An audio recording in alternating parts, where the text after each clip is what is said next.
மகிழ்ச்சி அது எங்கே இருக்கிறது? சிறந்த கதைகளுக்கு நம்முடைய சேனலை சப்ஸ்கிரைப் செய்யுங்கள். மகிழ்ச்சி அது எங்கே இருக்கிறது? குருகுல கல்வி நிலையத்தில் பலர் சீடர்கள் பயின்று வந்தனர். அங்கு ஒரு குரு அவர்களுக்கு பாடம் கற்பித்தார். அவ்வாறு ஒரு நாள் குருகுல கல்வி நிலையத்தில் குரு சீடர்களுக்கு பாடம் எடுத்துக்கொண்டிருந்தார். அப்போது சீடன் ஒருவன் குருவிடம் தனக்கு ஒரு சந்தேகம் என்று கேட்டான்.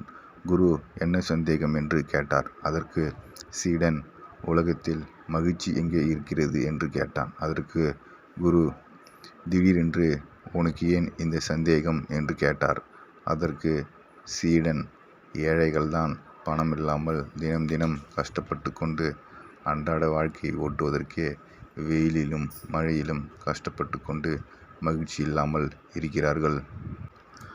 ஆனால் பணக்காரர்கள், வசதி படைத்தவர்கள் நிறைய வசதியுடனும் சொகுசான வாழ்க்கையை ஆடம்பரமாக வாழ்ந்து கொண்டு இருக்கிறார்கள். அவர்களிடத்திலும் மகிழ்ச்சி இல்லையே என்று கேட்டான். அதற்கு குரு ஒரு கதை ஒன்றை அவனுக்கு கூறினார். ஒரு ஊரில் பிச்சைக்காரன் ஒருவன் தினம் பிச்சை எடுத்து அதில் கிடைக்கும் உணவை உண்டு அந்த ஊரிலேயே வாழ்ந்து வந்தான். அவனிடத்தில் சுத்தம் சிறிதும் கிடையாது. அவன் ஊருக்கு ஒதுக்குப்புறமாக வாழ்ந்த அந்த இடமும் சுத்தம் இல்லாமல் மிகவும் துர்நாற்றத்துடன் இருந்தது. அதனாலேயே அந்த ஊர் மக்கள் அந்த இடம் இருக்கும் அந்த பக்கம் கூட போக மாட்டார்கள். ஒரு நாள் அந்த பிச்சைக்காரன் இறந்து விட்டான். அவன் இருந்த இடம் துர்நாற்றம் வீசியதால் அந்த இடத்தை சுத்தம் செய்ய ஊர் கூடி முடிவு செய்து சுத்தம் செய்தார்கள். அந்த இடத்தை சுத்தம் செய்ய தோண்டிய போது ஏதோ தட்டுப்படுவது போல் இருந்தது. என்னவென்று தோண்டி பார்த்தால் அந்த இடத்தில் நிறைய தங்கக்காசு உடைய ஒரு புதையல் இருந்தது. இத்தனை நாட்களாக புதையல் இருக்கும் இடத்திலேயே இருந்து கொண்டு பிச்சை எடுத்துக்கொண்டு வாழ்ந்து வந்திருக்கிறான் அந்த பிச்சைக்காரன் என்று கதையை முடித்தார் குரு. அதற்கு சீடன், நான் கேட்ட கேள்விக்கும் இந்த கதைக்கும் என்ன சம்பந்தம் என்று கேட்டான். அதற்கு குரு, இந்த பிச்சைக்காரனைப் போலத்தான் பல பேர் மகிழ்ச்சி எங்கே இருக்கிறது என்று தேடி அலைந்து கொண்டு இருக்கின்றனர். ஆனால் தாங்கள் இருக்கும் அந்த இடத்தில்தான் மகிழ்ச்சி இருக்கிறது என்று அவர்களுக்கு தெரியவில்லை. எங்கோ வெளியில் இருக்கும் இடத்திலோ அல்லது ஏதோ பொருளிலோ அல்லது பணத்திலோ மகிழ்ச்சி இருக்கிறது என்று தேடிக்கொண்டு இருக்கின்றனர்.